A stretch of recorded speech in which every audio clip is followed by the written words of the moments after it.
Welcome back to my Bhaswati Sundarban লাইফের। আমি ভাস্বতী চলে এসেছি আবারও একটা নতুন দিনে, নতুন সকালে, নতুন একটা ভিডিও নিয়ে। তো এখন টাইম 6:38। তো গেছিলাম অঙ্কিতাকে স্কুলে দিয়ে আসতে, তো ভ্যানে তুলে দিলাম। এবার যাচ্ছি খেয়াঘাটের দিকে। তো চলো সঙ্গে থাকো, দেখতে থাকো গোটা দিনটা।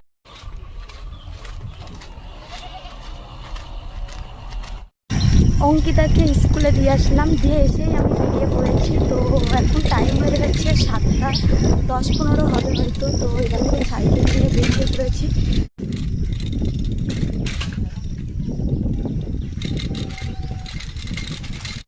তো এই যে রাস্তা দেখো, এখানটা কি বাজে। তো রাস্তাটা কি বাজে, ঢালাই রাস্তা, কিন্তু কেমন একটা খমর সব বেরিয়ে গেছে। তো চলো বন্ধুরা একবারে যাই, গিয়ে কথা হচ্ছে। প্রচুর রৌদ্র ছিল, এইমাত্র ছায়া পড়ল।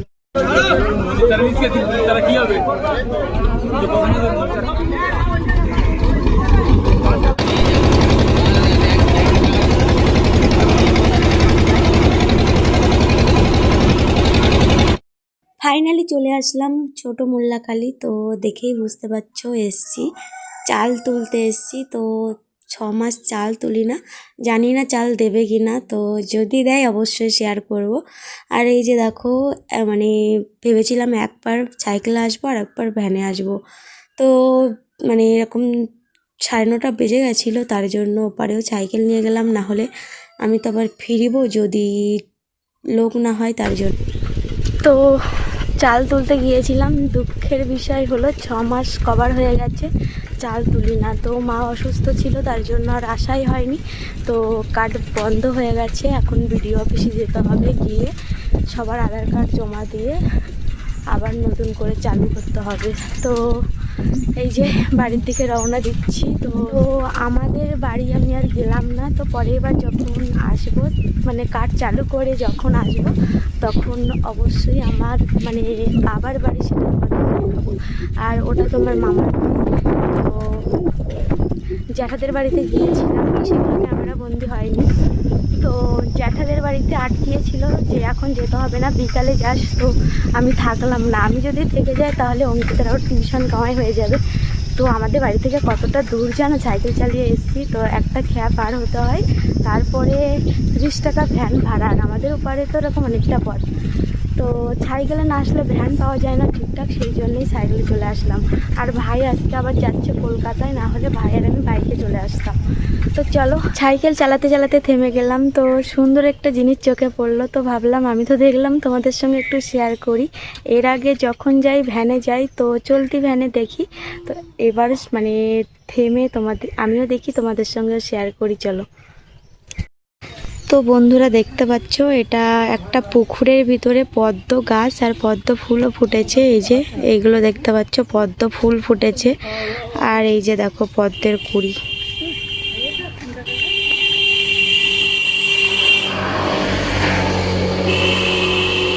এটা পদ্মের কুঁড়ি, আর এই সাইডেও ফুল ফুটেছে। দেখো ওই সাইডে ফুল ফুটেছে, এই যে ফুল ফুটেছে।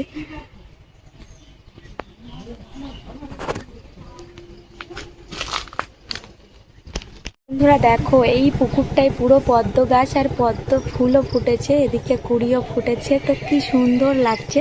তো আমি সাইকেল দেখতে পাচ্ছি, সাইকেলটা ওখানে রেখে পুরো পদ্ম মানে পুকুরের পাশে চলে এসেছি। তো সামনে থেকে দেখার কোনোদিন সৌভাগ্য হয়নি। তো আজকে সাইকেলে যাচ্ছিলাম, চোখে পড়লো। এর আগেও এই পদ্ম বাগানটা অনেক দিন থেকে।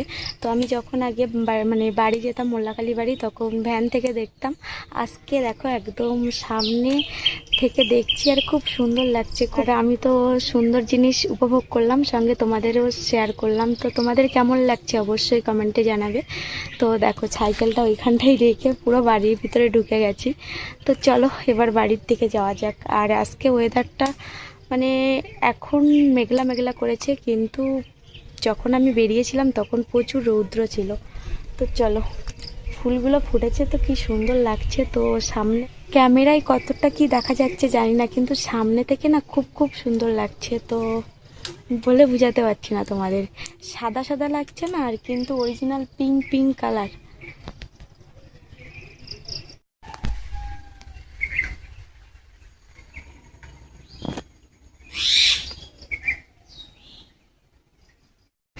তো এই দেখো রাস্তা দিয়েও কি সুন্দর, এটা কুড়ি থেকে ফুল ফুটছে সবে।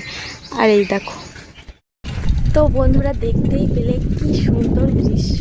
আর মানে আমি এর আগে অনেকবার দেখেছি ওই গাছ, পদ্ম গাছগুলো না ওখানটায় অনেক বছর ধরে লাগানো। আমরা যখন ছোটোবেলায় মামার বাড়ি থেকে বাড়ি যেতাম তখনও দেখতাম। তো চলতি ভ্যান থেকে দেখেছি, অত কাছ দিয়ে দেখার কোনোদিন সুযোগ হয়নি।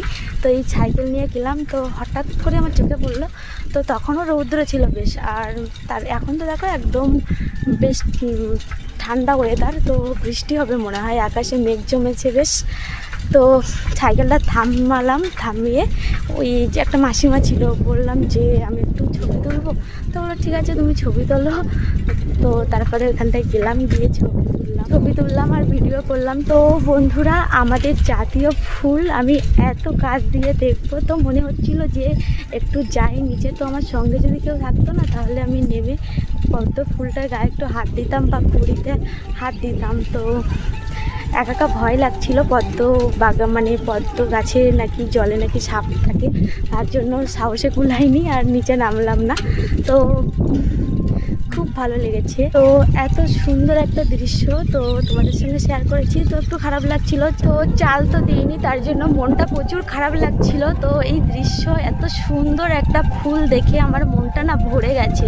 তো আমি অনেকক্ষণ তো ভিডিও তো করেছি, তা বাদে অনেকক্ষণ ওখানটা দাঁড়িয়ে দেখছিলাম কি সুন্দর। তো ক্যামেরায় কতটা কি এসছে জানি না, কিন্তু অরিজিনাল না খুব সুন্দর লাগছে দেখতে। তো কোনোদিন আমি আমার লাইফে এমনি ফুল কিনতে পাওয়া যায়, আমাদের বাড়ির লক্ষ্মী পুজো হয় না, তখন কিনেছে দেখেছি। তো ওই সামনে থেকে দেখলাম। তো চলো বন্ধুরা একবারে খেয়াঘাটে গিয়ে দেখা হচ্ছে, দেখতে থাকো। তো বন্ধুরা এখন টাইম হয়ে গেছে 1:02। তো এখনও বাড়ি পৌঁছাতে পারিনি। তো এখনও বাড়ি যেতে এরকম 10 মিনিট লাগবে। তো পরশুদিন আমরা এইখানটা এসেছিলাম, এই যে দেখতে পাচ্ছ একটা ট্যাপ আছে, ওই যে ওইখানটাই জল নিতে এসেছিলাম আমাদের বাড়ি থেকে 10 মিনিট হেঁটে। আর এই যে দেখতে পাচ্ছ একটা বট গাছ। তো অনেকটা সাইকেল চালিয়ে না কষ্ট হয়ে গেছে, তার জন্য একটা বট গাছ দেখতে পেয়েছি আর বট গাছ তলায় দাঁড়িয়ে পড়েছি। খুব ঠান্ডার প্রচুর হাওয়া দিচ্ছে, আমার চুলগুলো দেখলে বুঝতে পারছো কি সুন্দর হাওয়া দিচ্ছে। তো খুব কষ্ট হচ্ছে, মানে এবার যাওয়া আসা মানে সাইকেল চালিয়ে প্রচুর কষ্ট। যদি যেতাম ঠিক আছে, তো আবার ব্যাক করে যাতায়াত করা না অনেকটাই কষ্টের।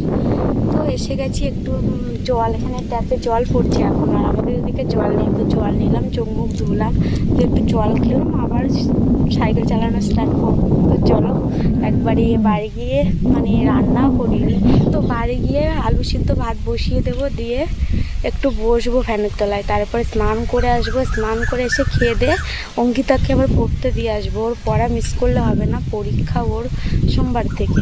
তো চলো বন্ধুরা একবারে বাড়ি গিয়ে যদি না আসতে পারি তাহলে বিকালে অবশ্যই আসবো। চোখ রাখো, দেখতে থাকো গোটা ভিডিওটা। আর এখানটা দেখো কতগুলো গরু, আর আমাদের পাড়টাও ধান রোয়া হয়ে গেছে। এই যে দেখতে পাচ্ছ সবুজ সবুজ, এই সাদা অংশটার ওই সাইডে ওখানটা ধান রোয়া অলরেডি হয়ে গেছে। সাইকেল চলে না প্রচুর কষ্ট হচ্ছে। তো মোল্লাখালি বাড়ি যখন ছিলাম, যে পদ্ম গাছের ধারে গেলাম, তো তারপর থেকে বেশ আরামদায়ক আসছিলাম, একদম ছায়া ছায়া ছিল। আর এই বাড়ি কি রৌদ্র রে বাবা, এখনও রৌদ্র আছে, তো গাছতলায় আছি বলে বুঝতে পারছো না। তো চলো একবারে বাড়ি গিয়ে কথা হচ্ছে। ফাইনালি চলে আসলাম বাড়িতে, আর এই যে একটা কড়াই কিনেছি, ছোট্ট কড়াই, একটা ছোট্ট হাঁড়ি কিনেছি, তো পরে দেখাবো। তো চলো ঘরে ঢোকা যাক এখন। দিনে শক্তি আর গায়ে নেই।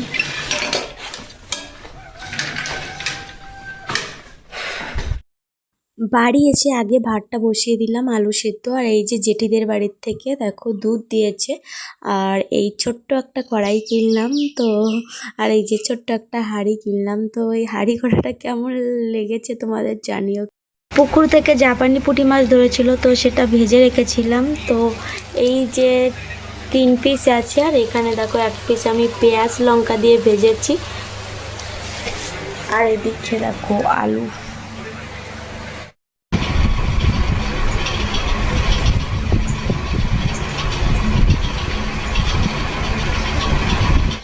এখন টাইম হয়ে গেছে 6টা 18 হয়ে গেছে। তো ভাত রান্না করে আর মাছ পুকুরে দেখো আমাদের কি একটা হয়েছে, পুকুরের মাছ সব মরে যাচ্ছে। তো জাপানি পুঁটি বড় একটা মরে গেছিলো, তো সেটা কেটে ভাজা করে আমি অঙ্কিতাকে নিয়ে পড়তে দিয়ে আসতে গেছিলাম।